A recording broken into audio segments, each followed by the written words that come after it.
Minister Hamza Shahbaz Sharif is declared as office of chief minister. बाजी पलट गई।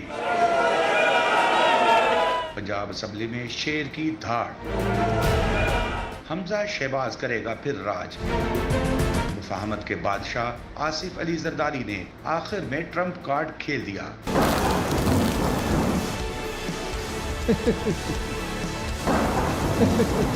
371 के ऐवान में फैसला सुना दिया गया। हमजा शहबाज को 179 वोट पड़े और परवेज इलाही को 186 वोट मिले। ऐवान में ड्रामाई सूरत हाल उस वक्त पैदा हुई जब डिप्टी स्पीकर ने चौधरी शुजात हुसैन का खत पढ़कर सुनाया।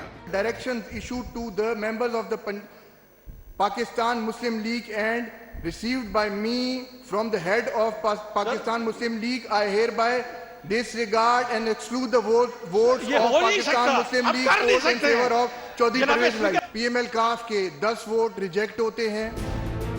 काफ लीग के 10 वोट मुस्तरद होने के बाद चौधरी परवेज इलाही 3 वोटों से हार गए।